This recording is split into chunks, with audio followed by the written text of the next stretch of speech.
Struggling to land interviews? Well, your cover letter might be the reason, or maybe you're skipping it altogether. In this episode, I'll walk you through my signature 5-part framework to craft a cover letter that grabs attention, speaks directly to what employers want, and positions you as the must-hire candidate. But that's not all. Stick around because I'm also revealing the 3 types of cover letters every job seeker needs to increase your chances of landing that life-changing job offer. And hey, if you're ready to fast-track your job search with AI, I've got something special just for you. My brand new free resource, 25 powerful AI prompts for job seekers. Grab your free AI prompt cheat sheet now using the link in the description or show notes and start getting hired faster. Hey, I'm Heather Austin, a university professor turned entrepreneur, and I help job seekers land their dream roles with simple, actionable strategies that work. If you're ready to level up your job search, tap that like button, hit subscribe, and let's jump into it. So let's look at the framework to our cover letter. So similar to a resume, I'm going to give you the framework. So we're always going to start with a headline and contact information, right? I'll give you an example of what that looks like in a second. We're always going to have some sort of catchy introduction with that cover letter. We're always going to mention how we are the solution to the problem. We'll always have some sort of unique story. And by the way, I'm okay if you put your unique story first and then you list how you are the solution to the problem. And then we're always going to end with some sort of clear and direct call to action. So let me show you what this looks like. It's very similar to the resume. So you're going to have copy the exact same format, name, phone number, city, state, zip if you want to include that, email, address, and then your LinkedIn URL. In fact,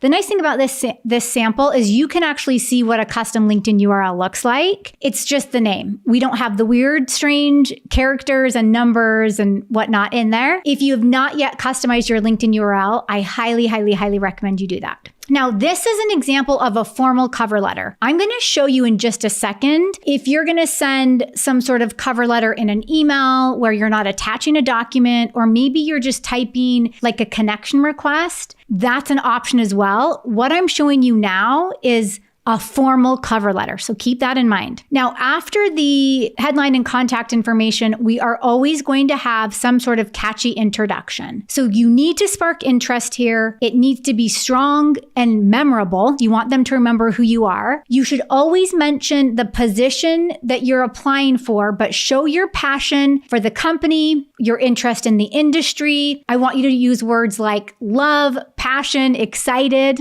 right? That's all going to go into that first paragraph. I also want you to avoid generic phrases like, hey, please accept this letter of application for the position of XYZ. Right? Instead of doing that, you're always mentioning why you want to work for the company, what makes the company unique. And here's another tip to that. If you have someone on the inside of the company that you know that's going to refer you, or someone that mentioned the position and they're going to be kind of like your cheerleader on the inside, mention them in this paragraph. Now, the paragraph after that, this is where you're kind of addressing their biggest challenges or the problem that they might have, right? So you're talking about how your skills, how your abilities, how your experiences are a good match for the position. You want to think about here, like, what are your strengths and what accomplishments do you have that help them solve the problem that they have? You want to speak their language as much as you can in this paragraph. Now, the paragraph after that, this is why I'm okay with you switching these 2 paragraphs up, because I feel like this one is probably the most important of them all. This is where you're evoking emotion of some sort by adding an engaging career story. So you got to captivate that emotional side of them. You can even use humor if you want. You can address a career gap here. You can address why you're transitioning careers here. There's a lot that you can do in this one paragraph. Sometimes, because our attention spans are so short, sometimes you need that story first before you go into your experience. So that's why I'm okay with you swapping those 2.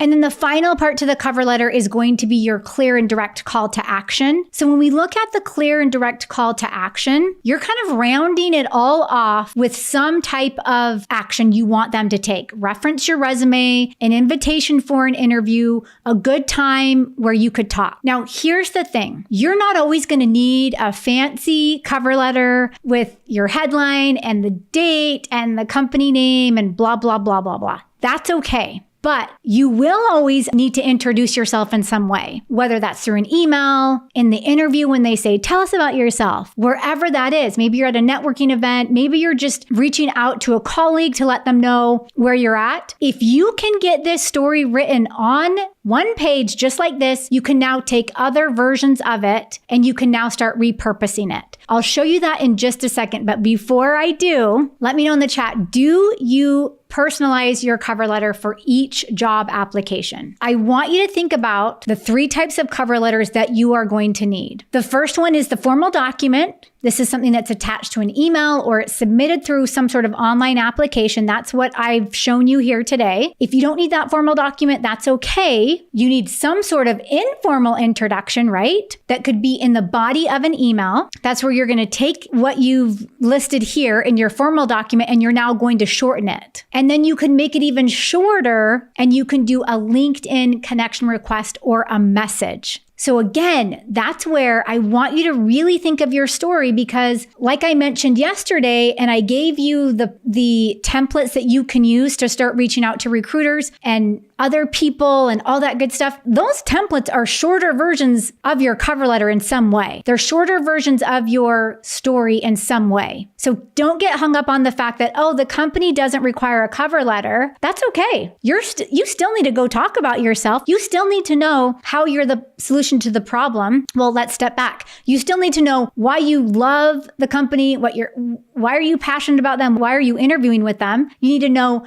how you can help them solve their problem. And you need some sort of unique story. You need those components anyway before you even go into the interview. This piece helps you get that all squared away so that you're ready and more prepared for that interview. Quick question for you. What's your go-to strategy for making your cover letter stand out? Drop it in the comments or DM me on LinkedIn. I would love to hear from you. And don't forget to grab your free AI prompts for job seekers cheat sheet to make writing your cover letter and your entire job search faster and easier. The download link is in the description or show notes. So snag yours now. If this episode helped you, hit that like button, subscribe, and if you're tuning in on the podcast, I would love for you to take a few seconds to rate and review. It seriously makes a huge difference. Thanks for hanging out with me today, and I'll see you in the next one.